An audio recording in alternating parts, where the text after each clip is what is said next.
The Zora have a long lifespan, Link was put to sleep for a long time, and Zelda was... Dang, girl! You look good for your age. How old are you again? Over 100 years? Oh, that's cool. Wait, what? So yeah, Breath of the Wild. I've heard that a bunch of you kinda liked the previous two videos, and I thought it was about time for another theory. But I didn't want to bombard you with more videos talking about love and Zelda's sweet personality. I've run that joke way into the ground, huh? And I kind of wanted to talk about something else because there is so much in this game, and I've already run into the most annoying part about being a theorist. Making a new original theory is, well, hard. Sure, there are many interesting things to talk about, but either not much information is given about them, or they have already been discussed in other videos. And I want to make sure that I bring you guys fresh original ideas, so I can't guarantee any upload schedule for this series. Anyways, back to the video. At this point, we are all well aware of who Zelda is. We've proved that she is in love with Link, and have briefly talked about her as a character in the game. And today, we will be continuing to go much deeper into her story and answer one of my biggest questions about her. And that's the fact that after her battle with Ganon that lasted for 100 years, she hasn't aged a bit. Not even a single wrinkle. And while Zoras can live for a long time and Link was put to sleep for a century, we don't really have a logical explanation for why Zelda wouldn't at least appear much older in the ending after defeating Ganon. But don't worry, after watching this video you will know why all of this is possible. Well, at least my theory on the matter. So first of all, let's review Zelda Story in a nutshell. Several years before the Great Calamity, King Rhoam and his wife, currently unnamed, had a daughter named Zelda. Believed to have the blood of the goddess, she was destined to seal Calamity Ganon if he were ever to appear. 6 years after her birth, Zelda's mother unexpectedly passes away, causing great grief to the king. Soon after, Zelda starts to train in order to unlock her power after a prophecy that predicted Ganon's near return. Zelda is unable to defeat Ganon, and seals him in Hyrule Castle for the next 100 years. Now, obviously something happened when she fought him for 100 years that resulted in her not aging. But exactly how do we figure that out? Well, first of all, let's look at some different characteristics she seems to have in the game. First of all, as shown in the very beginning, she has some sort of telepathy ability, being able to talk to Link and guide him throughout his journey. We also see how it can take a while for her voice to reach him. Link. Link. Link. Implying that she is struggling to call out to him. Second, as stated before, she doesn't appear to have aged in the past 100 years while battling Ganon. Third point, when we see her, she appears to glow and is sometimes represented as a single ball of light. Last thing, she may possibly have some sort of ability to teleport or teleport people, as Link appears to be transported from area to area in the game. Now, does any of this sound familiar? Well, it should, because all these abilities are also possessed by the spirits of the 4 champions and the last king of Hyrule. That's right, I am telling you guys today that the Zelda fighting the Calamity for 100 years is actually a spirit. I know, this brings up a lot of questions and concerns, so let me just explain.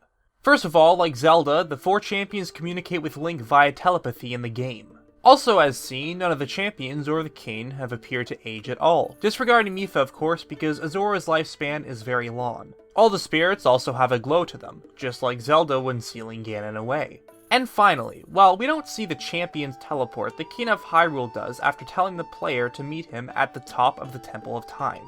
So Zelda could have all these abilities because she is a spirit. But that brings up another question. Does that mean that she would be dead? Because obviously, as we see from the end of the game, she is indeed alive. If you go back to the story, 10,000 years ago, when Calamity Ganon reappeared, he was defeated by a warrior with the soul of a hero, and a princess who carried the blood of the goddess. While we don't know much about this power other than it being able to seal away Ganon, we know that in order to unlock it, Zelda goes to 3 springs and prays to the goddesses. We also find out in Zelda's diary that she had a very interesting dream one night. I had a dream last night, in a place consumed by darkness. A lone woman gazed at me, haloed by blinding light. I sensed she was not of this world. I don't know if she was a fairy or goddess, but she was beautiful. Her lips spoke urgently, but her voice did not reach me. Would I have heard her if my power was awoken? Or was my dream simply a manifestation of my fears? I am sure I will know the answer soon, whether I wish to or not. I believe that this could have been Zelda's dead mother trying to communicate with her, warning her daughter of Ganon's near arrival. A blinding light probably means the glow coming from her body, not of this world, because she is only a spirit with no physical body. And later on, if we go to the bonus scene at the very end of the game, Zelda mentions that she can no longer hear the voice in the sword.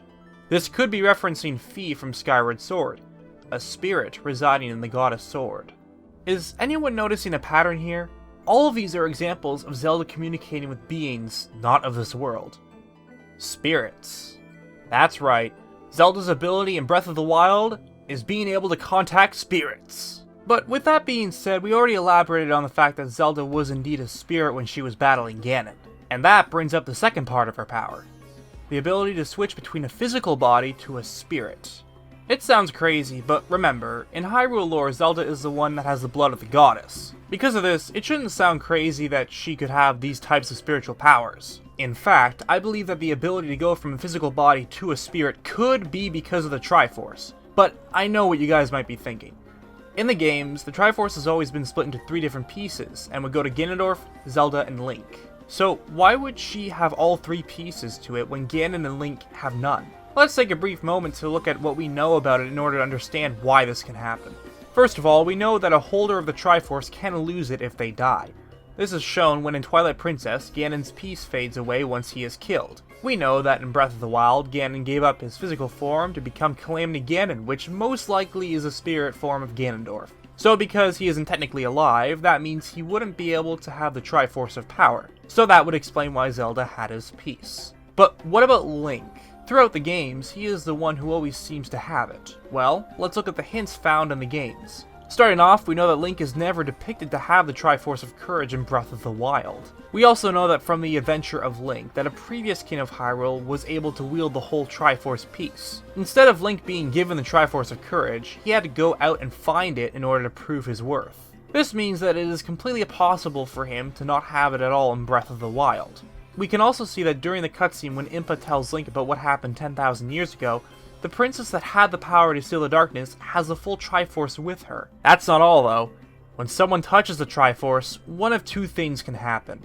If the person who touches it doesn't have an equal balance of power, wisdom, and courage, then the golden relic will split and the person who touched it will only get the piece that they have the most of. However, if the heart of the one who touches it is pure and balanced, then they gain the true force to govern all. This would give them huge power, like, oh, I don't know, the power to seal a flying pig-faced monster back into the Sacred Realm for 10,000 years.